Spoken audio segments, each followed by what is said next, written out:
Crecí en una casa llena de gente, pero vacía de preguntas. Esa es la verdad que me llevó años poder pronunciar en voz alta, porque cuando eres niña, no tienes las palabras para explicar ese vacío que sientes, solo sabes que algo falta, solo sabes que duele. Mi familia no era mala. Eso es lo primero que necesito decir porque durante mucho tiempo pensé que tal vez sí lo era. Que tal vez yo era la única que sentía ese frío en medio de una casa llena de voces, pero no. Mi familia era como muchas otras, trabajadora, ocupada, siempre en movimiento.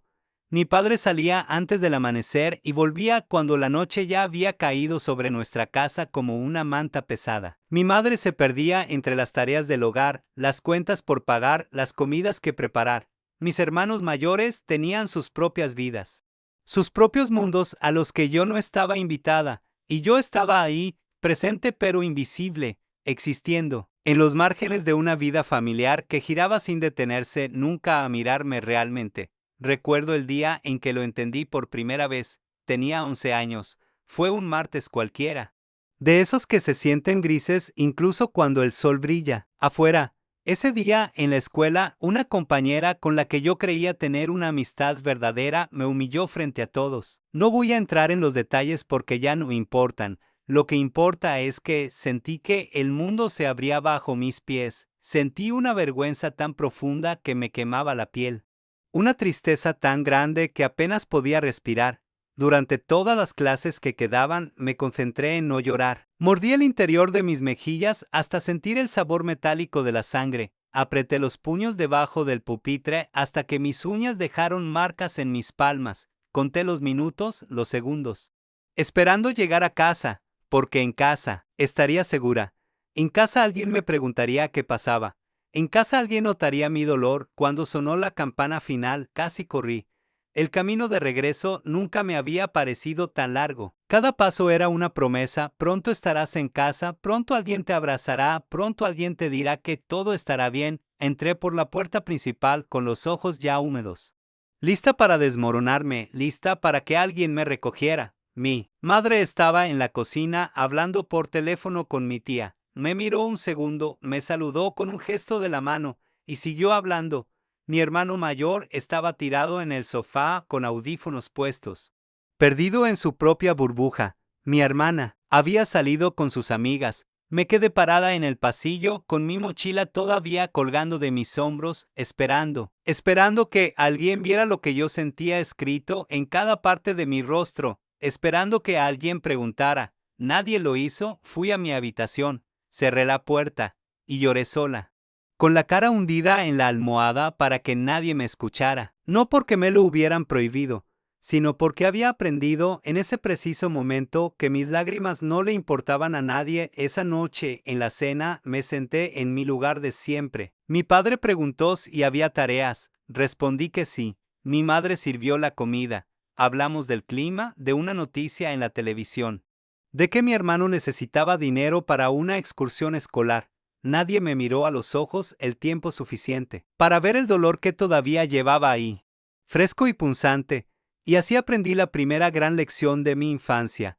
Mis emociones no tenían lugar en esta casa. No fue una decisión consciente al principio, fue algo que fui absorbiendo día tras día, como quien respira aire contaminado sin darse cuenta hasta que los pulmones ya están dañados. Aprendí a sonreír cuando todo dentro de mí gritaba. Aprendí a decir estoy bien con tanta convicción, que casi me lo creía. Aprendí a ser la niña que no causaba problemas, que no pedía atención, que no necesitaba nada de nadie, porque en mi casa las emociones eran un lujo que no podíamos permitirnos. Había cuentas que pagar, trabajos que mantener, responsabilidades que cumplir. No había tiempo para sentimientos, no había espacio para fragilidades. Mi padre trabajaba 12 horas al día. Cuando llegaba a casa, estaba tan agotado que apenas podía mantener una conversación. Se sentaba frente al televisor con la mirada perdida y yo sabía que no debía molestarlo. Mi madre llevaba el peso de mantener la casa funcionando. Limpiaba, cocinaba, organizaba, resolvía. Siempre había algo más importante que atender que los sentimientos de una niña. Y mis hermanos, ellos ya habían aprendido la misma lección antes que yo. Ya sabían que en esta familia no se preguntaba cómo estabas realmente, Se preguntaban cosas prácticas: ¿hiciste la tarea? ¿Comiste? ¿Necesitas algo para la escuela? Pero nunca: ¿cómo te sientes? ¿Qué te preocupa? ¿Qué te hace feliz o te entristece? Esas preguntas simplemente no existían en nuestro vocabulario familiar con el tiempo. Me volví experta en esconder. Escondía mis decepciones detrás de una sonrisa automática. Escondía mis miedos en lo profundo de mi pecho, donde nadie pudiera encontrarlos. Escondía mis alegrías también. Porque celebrar sola dolía casi tanto como sufrir sola. Recuerdo cuando gané un concurso de escritura en la escuela. Tenía 13 años y era la primera vez que algo mío era reconocido públicamente. Estaba tan emocionada que el corazón me latía como si quisiera salirse del pecho. Corrí a casa con el diploma en las manos, imaginando la cara de orgullo de mis padres, imaginando que tal vez esta vez y me verían de verdad. Mamá, gané el concurso de escritura, dije. Entrando a la cocina con el papel todavía temblando en mis manos. «Qué bien», mi hija respondió sin levantar la vista de las ollas. «Pon la mesa, por favor, que ya casi está la cena». Eso fue todo. Puse el diploma sobre la mesa del comedor durante la cena, esperando que alguien preguntara, que alguien quisiera leerlo. Nadie lo hizo. Al día siguiente, lo guardé en un cajón de mi escritorio, junto con todas las demás cosas que nadie vería nunca. Así fueron pasando los años. Cada experiencia importante de mi vida se convirtió en un secreto que guardaba celosamente. Mi primer enamoramiento, mi primer corazón roto, mis inseguridades sobre mi cuerpo que cambiaba, mis dudas sobre quién era yo y quién quería ser. Todo eso vivía en un espacio dentro de mí que nadie visitaba, ni siquiera yo a veces, porque cuando vives tanto tiempo sin que nadie pregunte cómo estás, eventualmente dejas de preguntártelo a ti misma también. Me volví tan buena fingiendo que todo estaba bien que hasta yo misma me lo creía la mayor parte del tiempo. Desarrollé una habilidad casi sobrenatural para disociarme de mis propios sentimientos. Podía sentir una tristeza profunda y, al mismo tiempo, funcionar perfectamente en el día a día. Podía llevar una angustia terrible en el pecho y aún así sacar buenas calificaciones, mantener mi cuarto ordenado, ayudar en casa. Me convertí en la hija perfecta, la que no causaba problemas, la que siempre estaba bien, la que nunca necesitaba nada, y por fuera, supongo que sí parecía que estaba bien, pero por dentro me estaba vaciando poco a poco, como un frasco del que alguien quita agua gota a gota, tan lentamente que no te das cuenta hasta que un día miras adentro y te das cuenta de que casi no queda nada. Nadie en mi familia era cruel. Esa es la parte más difícil de explicar. Hubiera sido más fácil si hubiera habido gritos, maltratos, algo tangible contra lo que pudiera revelarme, pero no había nada de eso. Solo había ausencia, ausencia de preguntas, ausencia de interés genuino, ausencia de ese reconocimiento profundo que un niño necesita para saber que importa, que es visto, que sus sentimientos tienen valor. Y en esa ausencia aprendí a desaparecer un poco más cada día. Los años pasaron y yo seguí creciendo en ese silencio, pero crecer en silencio no significa que el ruido interno desaparezca. Al contrario, se vuelve ensordecedor. Cuando entré a la preparatoria, ya había perfeccionado el arte de ser invisible emocionalmente. Había construido muros tan altos alrededor de mis sentimientos que ni siquiera yo misma podía escalarlos para ver qué había del otro lado. Me movía por la vida como un fantasma bien vestido, sonriendo en los momentos apropiados, diciendo las palabras correctas, pero sin estar realmente presente. Hice amigos, por supuesto, o más bien hice lo que yo creía que eran amistades, pero había un patrón que se repetía una y otra vez. Y me tomó años darme cuenta de él. Siempre terminaba siendo la confidente, la que escuchaba, la que sostenía los secretos de todos, la que daba consejos, la que consolaba, la que estaba disponible a cualquier hora cuando alguien necesitaba hablar. Recuerdo a Sofía, mi mejor amiga durante esos años. Podía llamarme a las 3 de la mañana llorando por un chico que la había lastimado y yo estaba ahí. Podía contarme cada detalle de sus problemas familiares, de sus inseguridades, de sus sueños y miedos, y yo la escuchaba con toda la atención del mundo. Le daba mi tiempo, mi energía, mi cariño, pero cuando intentaba compartir algo mío, algo que me doliera o me preocupara, la conversación duraba 5 minutos antes de volver a girar alrededor de ella. No era algo deliberado, creo. Simplemente yo había aprendido a ocupar tan poco espacio emocional que las personas asumían que no lo necesitaba. Había aprendido a ser tan buena escuchando que nadie pensaba que yo también necesitaba ser escuchada. Una noche, después de pasar 3 horas al teléfono consolando a Sofía por una pelea con su madre, colgué y me quedé sentada en mi cama en la oscuridad. Sentí algo extraño en el pecho, una presión, un peso. Acababa de enterarme ese mismo día de que no había sido aceptada en la universidad, que era mi primera opción. Había llorado sola en el baño de la escuela durante el recreo. Había sentido que todo mi futuro se derrumbaba, y cuando Sofía me llamó pensé en decírselo, pensé en compartir mi dolor, pero en cuanto escuché su voz quebrada, guardé el mío de nuevo.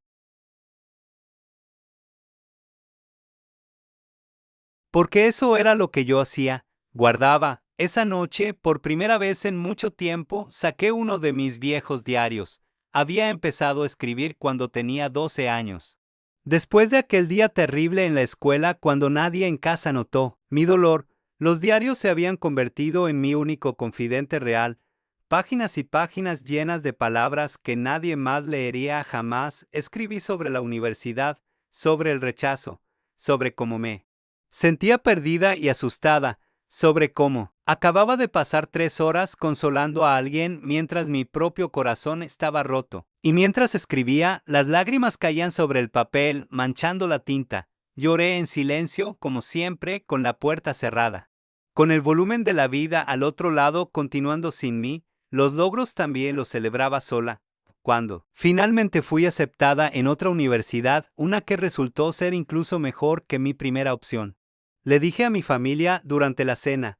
Mi padre asintió y dijo que estaba orgulloso. Mi madre sonrió y dijo que sabía que lo lograría. Y eso fue todo. La conversación pasó rápidamente a otros temas, a que mi hermano necesitaba el carro ese fin de semana, a que había que arreglar una gotera en el baño. Me fui a mi habitación con la carta de aceptación en las manos y la leí una y otra vez, tratando de sentir la emoción que se suponía debía sentir, pero estaba atenuada. Como todo lo demás, como si mis emociones vivieran detrás de un cristal grueso que las separaba de mí. La universidad fue otra transición que viví en soledad. Mis compañeros llegaban los fines de semana con historias de cómo sus padres los habían ayudado a decorar sus dormitorios, de cómo sus familias lloraron al despedirse, de las llamadas diarias para saber cómo estaban adaptándose. Mi familia me ayudó a mudarme un sábado por la mañana. Descargamos las cajas. Mi madre hizo la cama. Mi padre conectó la lámpara. Y se fueron antes del almuerzo porque mi hermano tenía un partido de fútbol. Me quedé sola en esa habitación pequeña, rodeada de cajas sin abrir. Y sentí un vacío tan profundo que tuve que sentarme en el suelo porque las piernas no me sostenían. Esta era mi nueva vida, mi nuevo comienzo. Y lo estaba empezando exactamente como había vivido los últimos años. Sola con mis sentimientos. Durante la universidad conocí a Marco. Él fue mi primer novio real. Mi primer amor verdadero. Era atento, amable, cariñoso. Me preguntaba cómo estaba, y al principio esas preguntas me desconcertaban tanto que no sabía cómo responder. Estaba tan acostumbrada a que nadie preguntara que cuando alguien finalmente lo hacía, me quedaba en blanco. ¿Cómo estás?, me preguntaba después de un examen difícil. Bien, respondía automáticamente. ¿En serio? Pareces preocupada. Y esa simple observación, ese simple reconocimiento de que tal vez no estaba bien, me desarmaba completamente. A veces lograba abrirme un poco, compartir algunas preocupaciones superficiales, pero nunca lo profundo, nunca. El dolor real que llevaba acumulado durante años. Marco intentaba, de verdad que lo intentaba, pero yo había construido fortalezas tan sólidas que ni siquiera el amor podía penetrarlas completamente. Me había vuelto tan experta en desviar las conversaciones de mis propios sentimientos que incluso en una relación romántica terminaba siendo más la terapeuta que la compañera. A veces siento que no te conozco realmente, me dijo una noche, después de meses de estar juntos. Sé todo sobre tu día, sobre tus clases, sobre tus planes, pero no sé qué sientes, no sé qué te duele o qué te asusta de verdad. Tenía razón. pero yo no sabía cómo darle lo que pedía. Había vivido tanto tiempo sin compartir mi mundo interior que ya ni siquiera sabía cómo acceder a él, cómo ponerlo en palabras. Cómo confiárselo a alguien más. Terminamos después de 1 año y medio, no porque no nos quisiéramos, sino porque él necesitaba una conexión emocional que yo no sabía cómo darle, y cuando me dejó lloré mucho, pero incluso ese dolor lo guardé. Llamé a mi madre para decirle que habíamos terminado, esperando tal vez una palabra de consuelo, una invitación a ir a casa, un abrazo, aunque fuera a través del teléfono. Ay, mija, qué lástima. Pero eres joven, ya vendrán otros. Fue todo lo que dijo antes de contarme que mi abuela no se sentía bien y que iban a llevarla al doctor. Colgué el teléfono y me quedé mirando la pared de mi dormitorio universitario. El peso en mi pecho se había vuelto tan familiar que ya casi ni lo notaba. Era como cargar una mochila pesada todo el tiempo. Eventualmente, los músculos se adaptan y olvidas cómo se siente caminar sin ese peso. Las noches eran lo peor. En el silencio de la oscuridad, cuando no había tareas que hacer ni personas con quienes interactuar. Todo lo que había estado guardando durante el día salía a la superficie. Me quedaba despierta durante horas con la mente dando vueltas y vueltas sobre las mismas preguntas. ¿Por qué no era suficiente? ¿Por qué nadie se interesaba realmente en mí? ¿Qué tenía de malo que hacía que mis emociones fueran invisibles para todos? Pero incluso mientras me hacía esas preguntas, una parte de mí sabía que estaba siendo injusta. Mis padres trabajaban duro, me habían dado un techo, comida, educación. No eran malas personas. Mis amigos tampoco eran malos. Marco había sido bueno conmigo. El problema no era ellos, el problema era que yo había aprendido a no ocupar espacio emocional.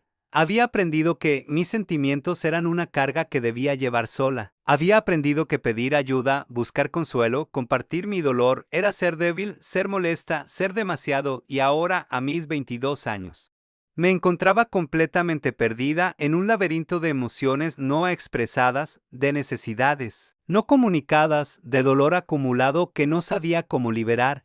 Seguía avanzando. Por supuesto, porque eso es lo que había aprendido a hacer: avanzar, funcionar, sonreír. Pero cada vez se sentía más pesado. Cada vez el cristal que separaba mis emociones de mí misma se volvía más grueso. Cada vez me sentía más desconectada de mi propia vida. Como si la estuviera viendo a través de una pantalla en lugar de vivirla realmente. Y lo más aterrador era que ya ni siquiera sabía quién era yo debajo de todas esas capas de protección que había construido. El momento en que todo se derrumbó llegó de la forma más inesperada. No fue dramático. No hubo un evento catastrófico. Fue algo pequeño. Algo insignificante para cualquier otra persona, pero para mí fue la gota que finalmente desbordó el vaso que había estado llenándose durante años. Era un domingo por la tarde. Había terminado la universidad hacía 6 meses y estaba trabajando en mi primer empleo real. Vivía sola en un apartamento pequeño, seguía manteniendo mis amistades superficiales, seguía siendo la que escuchaba, la que ayudaba, la que nunca necesitaba nada. Había ido a visitar a mi familia ese fin de semana, como hacía cada 2 o 3 semanas. Durante la comida, mi hermana anunció que estaba comprometida. Hubo abrazos, lágrimas de alegría. Mi madre ya estaba planeando la boda. Era un momento hermoso, genuino, y yo me alegré por ella. De verdad que me alegré, pero mientras los veía a todos celebrar, algo dentro de mí se quebró, porque nadie sabía que yo acababa de perder mi empleo 2 días antes. Nadie sabía que había pasado las últimas 48 horas en pánico, sin dormir, calculando cuánto dinero me quedaba, preguntándome cómo iba a pagar el alquiler del próximo mes. Nadie sabía que había llorado tanto el viernes por la noche que me quedé sin lágrimas, y nadie lo sabía porque yo no lo había dicho, porque había aprendido que mis problemas no tenían lugar en esta familia, porque incluso ahora, a mis 23 años, seguía guardando todo dentro. Seguía protegiendo a todos de la carga de mis emociones. Me quedé sentada en esa mesa, sonriendo, felicitando a mi hermana, participando en la conversación sobre flores y vestidos de novia. Mientras por dentro sentía que me estaba ahogando, y nadie lo notó. Ni una sola persona me miró y pensó, algo le pasa. Cuando regresé a mi apartamento esa noche, algo era diferente. El silencio de mi hogar ya no se sentía pacífico, se sentía opresivo. Las paredes parecían cerrarse sobre mí. Me senté en el sofá y por primera vez en mi vida no pude esconder lo que sentía. Ni siquiera de mí misma, la rabia llegó primero, una rabia que me sorprendió por su intensidad. Estaba furiosa con mi familia. ¿Cómo era posible que nunca, ni una sola vez, alguien me preguntara cómo estaba realmente? ¿Cómo era posible que hubiera crecido en esa casa y nadie supiera realmente quién era yo? ¿Qué me importaba? ¿Qué me asustaba? Pero la rabia pronto se transformó en algo más doloroso, la culpa, porque la verdad era que yo tampoco había dicho nada. Yo era la que siempre decía estoy bien antes de que alguien pudiera profundizar. Yo era la que cambiaba de tema cuando la conversación se acercaba a mis sentimientos reales. Yo era la que había construido estos muros. ¿Pero acaso había tenido opción? ¿Había elegido ser así o me había visto forzada a hacerlo por un ambiente que no dejaba espacio para la vulnerabilidad? Esa noche no dormí. Me quedé despierta, dando vueltas en la cama, con pensamientos que se perseguían unos a otros en círculos interminables. Por primera vez en años, realmente me permití sentir todo lo que había estado guardando, y era abrumador. Era como abrir una represa y que toda el agua acumulada saliera de golpe. Sentí la soledad de todos esos años, la soledad de celebrar mis logros en silencio, la soledad de llorar mis fracasos sin consuelo, la soledad de existir en una familia. Sin ser realmente vista, sentí el dolor de todas las veces que había necesitado un abrazo y no lo había recibido, de todas las veces que había necesitado que alguien me dijera que todo estaría bien, de todas las veces que había querido gritar, estoy sufriendo, pero en cambio había sonreído y dicho estoy bien, y sentí miedo, un miedo profundo y paralizante. Porque si durante todos estos años yo había sido esta persona que no compartía, que no pedía ayuda, que no mostraba debilidad, ¿quién era yo realmente? ¿Había algo debajo de todas esas capas de protección? ¿O me había vaciado tanto que ya no quedaba nada real? Los días siguientes fueron extraños. Seguía buscando trabajo, seguía funcionando externamente, pero internamente algo había cambiado. Era como si finalmente hubiera bajado la guardia y ahora no supiera cómo volver a levantarla. Las emociones que había contenido durante tanto tiempo seguían saliendo, sin que pudiera controlarlas. Lloraba en momentos inesperados, viendo una película, escuchando una canción, cocinando la cena. Las lágrimas simplemente llegaban sin aviso, sin permiso. Una tarde, Sofía me llamó. Necesitaba hablar sobre un problema en su trabajo, y por primera vez en nuestra amistad de casi 10 años. No pude hacerlo, no pude ser su terapeuta, no pude guardar mis propias necesidades para atenderlas de ella. Sofía, ahora no puedo, le dije, y mi voz sonaba extraña incluso para mí. ¿Qué? ¿Por qué? Preguntó, genuinamente sorprendida, porque yo nunca decía que no. Porque yo también estoy pasando por algo difícil. Las palabras salieron antes de que pudiera detenerlas. Perdí mi trabajo. Y estoy batallando mucho. Hubo un silencio del otro lado de la línea. Un silencio que se extendió demasiado. Y en ese silencio entendí algo que me rompió el corazón. Ella no sabía qué decir. Después de años de escucharla, de consolarla, de estar ahí para ella, cuando finalmente le pedía que estuviera para mí, no sabía cómo hacerlo, o dijo finalmente, no sabía. ¿Cuándo pasó eso? Hace una semana, y no me habías dicho nada. No respondí, y la ironía era tan dolorosa que casi me hizo reír. No te había dicho nada. La conversación terminó incómodamente. Prometió llamarme después, pero no lo hizo, y yo no la busqué tampoco. Porque había entendido algo fundamental. Yo había entrenado a las personas en mi vida para que no me preguntaran cómo estaba. Les había enseñado que yo estaba siempre bien, siempre disponible, siempre fuerte, y ahora que necesitaba algo diferente. Ninguno de nosotros sabía cómo navegar este nuevo territorio. Las siguientes semanas fueron una especie de crisis interna. Me descubrí cuestionando cada relación en mi vida. ¿Realmente me conocían estas personas? ¿O solo conocían la versión de mí que yo les había permitido ver? ¿Y si dejaba caer la máscara completamente? Si mostraba toda mi vulnerabilidad, mi dolor, mis necesidades, ¿Me quedaría alguien? El miedo a la respuesta me paralizaba. Intenté hablar con mi madre una tarde. La llamé con la intención de finalmente decirle todo, de contarle sobre el trabajo, sobre mi soledad, sobre cuánto había sufrido en silencio todos estos años. Pero cuando escuché su voz, cuando empezó a contarme sobre su día, sobre los problemas del vecino, sobre que mi padre necesitaba ir al doctor, las palabras se me quedaron atoradas en la garganta. Mamá, logré decir, finalmente, ¿alguna vez te has preguntado cómo estoy yo, realmente? ¿Qué? Claro que me lo pregunto. Eres mi hija, respondió, sonando confundida. ¿Estás bien? Y ahí estaba, la pregunta que había estado esperando toda mi vida.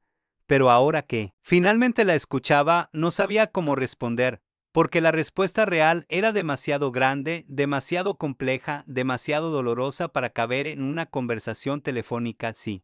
Mamá, estoy bien, mentí una vez más, cayendo en el mismo patrón de siempre. Cuando colgué, me sentí peor que antes. ¿Por qué había tenido la oportunidad de abrirme y no lo había hecho? ¿Pero cómo podía culparme? Había pasado toda mi vida aprendiendo a no hacerlo. No podía esperar cambiar de la noche a la mañana. Esa noche saqué todos mis diarios viejos, años y años de páginas llenas de palabras que nunca había compartido con nadie. Los leí y durante horas, viendo mi dolor documentado en tinta, viendo cómo ese dolor se había acumulado y transformado con el tiempo, pero nunca había desaparecido, y mientras leía, algo comenzó a cambiar en mí. Una comprensión lenta, dolorosa, pero necesaria. Me di cuenta de que estaba atrapada entre dos verdades contradictorias. La primera verdad, mi familia nunca me había preguntado cómo estaba. Nunca habían creado un espacio seguro para mis emociones. Nunca me habían enseñado que era válido necesitar ayuda, mostrar debilidad, pedir consuelo. La segunda verdad, yo también había construido mis propias prisiones. Había levantado muros tan altos que incluso cuando alguien intentaba acercarse, no podía entrar. Había aprendido también a guardar silencio, que ahora no sabía cómo hacer ruido, y ambas verdades eran reales, ambas eran válidas, y de alguna manera tenía que encontrar la manera de sostenerlas juntas sin que me destruyeran. La comprensión no llegó como un rayo de luz que ilumina todo de repente. Llegó lentamente como el amanecer, revelando las cosas poco a poco hasta que finalmente pude ver con claridad. Fue durante una de esas noches de insomnio, rodeada de mis viejos diarios, cuando la pregunta más importante finalmente tomó forma. En mi mente, no era por qué nadie me pregunta cómo estoy, era algo mucho más fundamental. Algo que me había estado evitando a mí misma durante años. ¿Cuándo fue la última vez que yo me pregunté cómo estaba? La pregunta me golpeó con una fuerza que no esperaba. Me quedé ahí sentada en el suelo de mi sala con los diarios esparcidos a mi alrededor. Y me di cuenta de algo devastador. Había estado tan ocupada esperando que alguien más me viera, que me validara, que me preguntara. ¿Qué había dejado de hacerlo yo misma? No solo había aprendido a esconder mis emociones de los demás, las había escondido de mí misma también. Cuando decía estoy bien, automáticamente no era solo una mentira para los demás.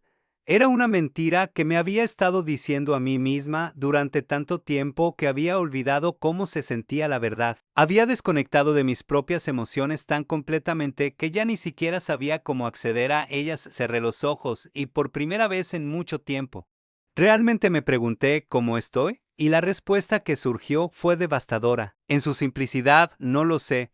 No sabía cómo estaba porque había pasado tanto tiempo huyendo de esa pregunta que ya ni siquiera sabía dónde buscar la respuesta. Había construido tantas capas de protección, tantos mecanismos de defensa, que había perdido el contacto con mi propio centro. Lloré esa noche, pero esta vez fue diferente. No estaba llorando por lo que mi familia no me había dado. Estaba llorando por lo que yo misma me había negado. Estaba llorando por todos esos años en los que me había abandonado a mí misma, esperando que alguien más viniera a rescatarme. Los días siguientes fueron de una introspección dolorosa pero necesaria. Comencé a hacer algo que nunca había hecho antes, sentarme conmigo misma, sin distracciones, sin escapatorias, y realmente prestar atención a lo que sentía. Al principio fue aterrador. Cuando quitaba todas las distracciones, el teléfono, la televisión, la música, y me quedaba a solas con mis pensamientos y emociones. Era como entrar a una habitación oscura que había estado cerrada durante años. No sabía qué iba a encontrar ahí dentro, pero lentamente comencé a reconectarme conmigo misma. Empecé a notar cosas pequeñas, como mi estómago se apretaba cuando pensaba en buscar un nuevo trabajo, como mi pecho se contraía cuando recordaba ciertos momentos de mi infancia, como mis hombros llevaban una tensión constante, como si estuviera esperando siempre el siguiente golpe, y mientras observaba todo esto, comenzó a surgir otra comprensión, una que era aún más dolorosa pero también, de alguna manera, liberadora. Mi familia no era mala, nunca lo había sido, pero ellos también habían crecido en el silencio. Comencé a recordar pequeños detalles de mi infancia con nuevos ojos, como mi abuela, cuando vivía, nunca hablaba de sus sentimientos. Como mi padre, incluso cuando estaba claramente agotado o preocupado, siempre decía que estaba bien. Como mi madre había crecido en una familia donde las emociones eran vistas como debilidades, ellos habían aprendido el mismo silencio que me habían enseñado a mí, y probablemente lo habían aprendido de sus propios padres, que lo habían aprendido de los suyos. Era un legado de silencio que se transmitía de generación en generación, como una herencia invisible pero pesada. Mi padre nunca me preguntó cómo estaba porque a él nunca le habían preguntado. Mi madre nunca creó espacio para mis emociones porque a ella nunca le habían dado ese espacio. Ellos me criaron de la única manera que conocían, repitiendo los patrones que habían aprendido. Esta comprensión no borraba el dolor, no hacía que todos esos años de soledad emocional desaparecieran, pero sí cambiaba algo fundamental. Convertía mi rabia en compasión, no una compasión que excusara todo, sino una que me permitía ver la situación completa, en toda su complejidad, y lo más importante, me hacía darme cuenta de que, si yo seguía esperando que ellos cambiaran, que finalmente aprendieran a preguntarme cómo estaba, iba a pasarme la vida entera esperando, porque ellos no sabían cómo hacer algo que nunca habían aprendido. La verdadera pregunta no era si ellos iban a cambiar, era si yo estaba dispuesta a hacerlo. Una tarde, mientras caminaba por el parque cerca de mi apartamento, tuve una especie de epifanía. Vi a una madre con su hija pequeña. La niña se había caído y estaba llorando. La madre se arrodilló a su altura, la abrazó y le preguntó: ¿Dónde te duele, mi amor? Era algo tan simple, tan básico, y sin embargo, me di cuenta de que yo nunca me había hecho esa pregunta a mí misma. Nunca me había arrodillado metafóricamente a mi propia altura y me había preguntado: ¿dónde te duele? Me senté en una banca del parque y saqué mi teléfono. Abrí las notas y escribí la pregunta: ¿dónde me duele? Y comencé a escribir, no para nadie más, no para mis diarios que guardaba en cajones, sino para mí misma en este momento. Con honestidad bruta, me duele el pecho cuando pienso en todos los logros que celebré sola. Me duele el estómago cuando recuerdo todas las veces que necesité un abrazo y no lo pedí. Me duele la garganta de tanto guardar palabras que necesitaba decir. Me duele la espalda de cargar tanto peso emocional sin ayuda. Me duele el corazón de sentirme invisible en mi propia vida. Las lágrimas caían sobre la pantalla del teléfono mientras escribía, pero había algo diferente en estas lágrimas. No eran lágrimas de víctima, eran lágrimas de reconocimiento. Estaba finalmente viéndome a mí misma. Estaba finalmente validando mi propio dolor. Y en ese momento, sentada en esa banca del parque, me di cuenta de algo que cambiaría todo. Nadie más podía darme lo que yo no estaba dispuesta a darme a mí misma primero. Había pasado toda mi vida esperando que alguien me preguntara cómo estaba, pero la pregunta más importante, la que realmente necesitaba responder, tenía que venir de mí. ¿Cómo estoy? No bien. No estaba bien, estaba herida, asustada, perdida. Estaba cargando años de dolor no procesado. Estaba desconectada de mí misma y de los demás. Estaba agotada de fingir, pero también estaba aquí, estaba viva, estaba finalmente dispuesta a mirar la verdad de frente. Y eso, me di cuenta, era el primer paso hacia algo diferente. Los días siguientes fueron de una claridad extraña. Era como si finalmente hubiera limpiado un vidrio sucio a través del cual había estado viendo el mundo. Las cosas no habían cambiado. Pero yo las veía diferente, comencé a entender que el ciclo que había vivido, esperar que otros me vieran mientras yo misma me ignoraba, era insostenible. No podía seguir esperando que mi familia aprendiera un lenguaje emocional que nunca habían hablado. No podía seguir esperando que mis amigos adivinaran necesidades que yo nunca había expresado. Tenía que empezar por mí misma. Tenía que aprender a preguntarme cómo estaba y, más importante aún, tenía que aprender a escuchar la respuesta. Tenía que aprender a honrar mis propias emociones antes de poder esperar que alguien más lo hiciera. Y tenía que aprender algo aún más difícil: que romper el silencio iba a ser incómodo, que cambiar patrones de toda una vida no iba a ser fácil ni rápido, que iba a haber retrocesos y momentos de duda. Pero por primera vez en mi vida sentí algo parecido a la esperanza, porque finalmente entendía que no estaba atrapada en este patrón para siempre, que el silencio en el que había crecido no tenía que ser el silencio en el que viviera el resto de mi vida. Podía aprender un nuevo lenguaje, podía aprender a hablar de mis emociones, a pedir ayuda, a ser vulnerable. No sería fácil, probablemente sería lo más difícil que había hecho nunca, pero era posible. Y esa posibilidad, pequeña y frágil como era, se sentía como un amanecer después de una noche muy larga. El cambio no llegó de golpe, no hubo un momento mágico en el que todo se arregló, pero hubo un compromiso conmigo misma de empezar a hacer las cosas diferente, aunque fuera incómodo, aunque fuera aterrador. Comencé con lo más básico: preguntarme cómo estaba cada día. Suena simple, casi ridículo, pero para alguien que había pasado años evitando esa pregunta era revolucionario. Cada mañana, antes de revisar el teléfono, antes de empezar con las tareas del día, me sentaba en silencio y me preguntaba ¿cómo estoy? Y esperaba a que la respuesta real surgiera, no la automática. No el estoy bien de siempre. A veces la respuesta era estoy ansiosa por encontrar trabajo, a veces era me siento sola, a veces era estoy enojada, y otras veces, sorprendentemente, era hoy estoy un poco mejor. Aprendí a no juzgar las respuestas, solo a escucharlas, a reconocerlas, a validarlas. Porque durante años me había invalidado a mí misma, diciéndome que no tenía derecho a sentir lo que sentía, y eso tenía que terminar. El siguiente paso fue más difícil: empezar a compartir, no todo. No de golpe, pero algo, pequeños pasos, hacia la vulnerabilidad que me aterrorizaba tanto. Conseguí un nuevo trabajo después de 2 meses de búsqueda.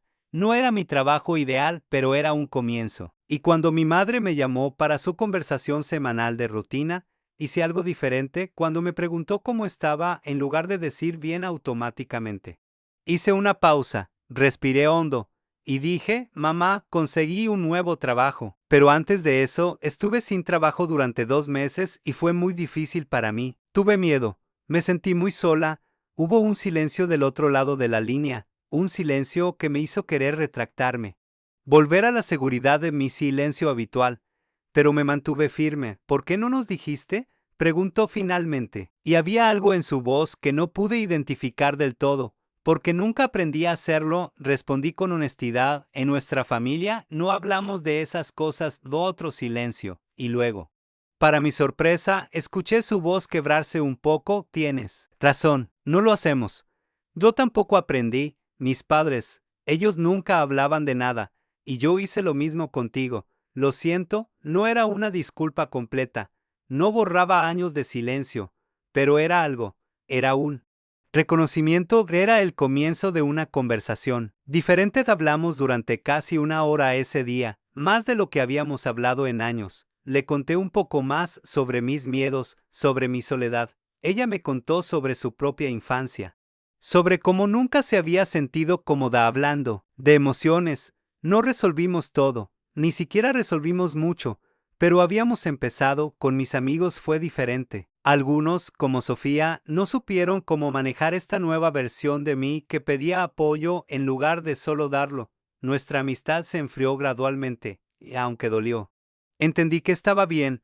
Algunas relaciones están construidas sobre dinámicas específicas y cuando esas dinámicas cambian, la relación no siempre sobrevive. pero otros amigos respondieron de maneras que me sorprendieron. Cuando finalmente me abrí con Carolina, una compañera de trabajo que se había vuelto amiga, y le conté sobre mi historia, sobre cómo había pasado mi vida guardando todo.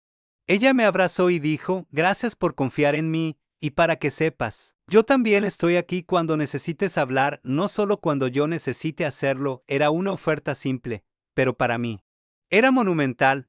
Era la primera vez que alguien me daba permiso explícito de ocupar espacio emocional en una relación. Empecé a buscar ayuda profesional también. Encontré una terapeuta que me ayudó a navegar todo este proceso de reconexión conmigo misma. Las sesiones eran difíciles, a veces salía sintiéndome peor que cuando había entrado, pero estaba haciendo el trabajo. Estaba desmantelando, pieza por pieza, las fortalezas que había construido durante años. Aprendí que sanar no es lineal.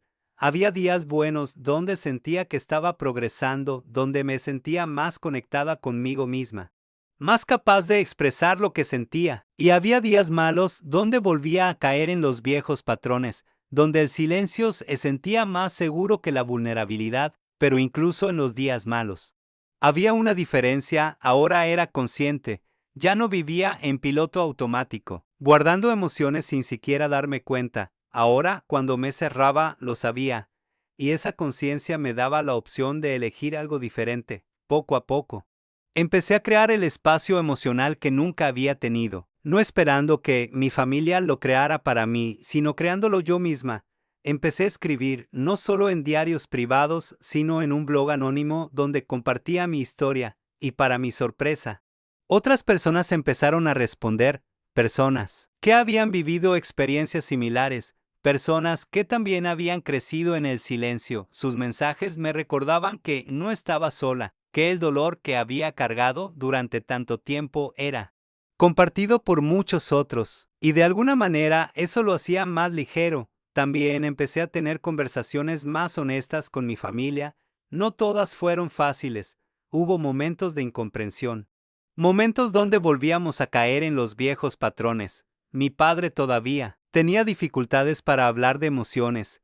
Mis hermanos no siempre sabían cómo responder cuando yo compartía algo personal, pero había intentos. Mi madre empezó a llamarme y en lugar de solo hablar de sus cosas, me preguntaba específicamente sobre mí. Al principio era torpe, incómodo, pero era un esfuerzo genuino, y yo lo apreciaba más de lo que podía expresar. Un día, casi un año después de aquella crisis que lo había cambiado todo, visité a mi familia nuevamente. Estábamos sentados en la misma mesa del comedor donde había pasado tantas cenas en silencio.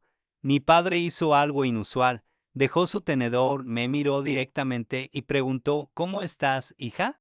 De verdad era una pregunta simple, una pregunta que debería haber sido normal, pero para nosotros, para nuestra familia, era extraordinaria. Era una señal de que algo estaba cambiando, lentamente, pero cambiando. Estoy mejor, papá, respondí. Y era verdad. Algunos días son difíciles, pero estoy aprendiendo a estar bien con no estar siempre bien. Él asintió. No dijo mucho más. No era muy bueno con las palabras emocionales todavía, pero había preguntado. Y eso era suficiente por ahora. Esa noche, antes de dormir en mi antigua habitación, pensé en toda la distancia que había recorrido. Pensé en la niña que había sido, llorando sola en su almohada, esperando que alguien notara su dolor. Pensé en la adolescente que había guardado cada logro y cada fracaso en silencio. Pensé en la joven adulta que se había sentido tan desconectada de sí misma que ni siquiera sabía quién era, y pensé en quién era ahora, alguien que todavía estaba sanando, que todavía tenía días difíciles, pero que había aprendido la lección más importante de todas. Nadie me preguntó cómo estaba durante muchos años, y eso dolió profundamente. Pero aprendí que la pregunta más importante, la que realmente podía cambiar mi vida, era la que debía hacerme yo misma. ¿Cómo estoy? Ahora me hago esa pregunta cada día, y escucho la respuesta con compasión, sin juicio. Honro mis emociones, incluso las difíciles.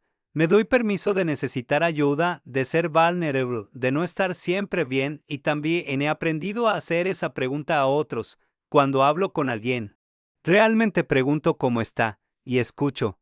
escucho de verdad, porque sé lo que se siente ser invisible, y me he comprometido a no hacer que nadie más se sienta así si puedo evitarlo. El ciclo se ha roto, no perfectamente, no completamente, pero se ha roto, y cuando algún día tenga mi propia familia, mis propios hijos, ellos crecerán sabiendo que sus emociones importan, que está bien no estar bien, que siempre, siempre alguien va a preguntarles cómo están, y que esa pregunta no será solo palabras vacías, sino una invitación genuina a ser vistos, escuchados, validados. Crecí en un lugar donde nadie preguntaba cómo estaba, pero no voy a morir en ese lugar. He creado un nuevo hogar, uno donde las emociones tienen espacio, donde la vulnerabilidad es bienvenida, donde el silencio ya no es la única opción, y ese hogar empieza dentro de mí, cada día que me pregunto cómo estoy, cada día que escucho la respuesta con amor, cada día que elijo la honestidad sobre el silencio. Estoy construyendo ese hogar, ladrillo por ladrillo, palabra por palabra, emoción por emoción. No es fácil, nunca prometí que lo sería. Hay días donde quisiera volver a la seguridad del silencio, a la comodidad de fingir que todo está bien, pero ahora sé que esa seguridad es una ilusión, y esa comodidad tiene un precio demasiado alto. Prefiero la incomodidad de la verdad, prefiero la vulnerabilidad de ser vista, prefiero el riesgo de conectar realmente con otros. Incluso si eso significa ser herida a veces, porque al final he aprendido que la vida no se trata de evitar el dolor, se trata de sentirlo, procesarlo, compartirlo y seguir adelante de todas formas. Se trata de ser humana completamente, sin disculpas, y eso es algo que nunca más voy a guardar en silencio.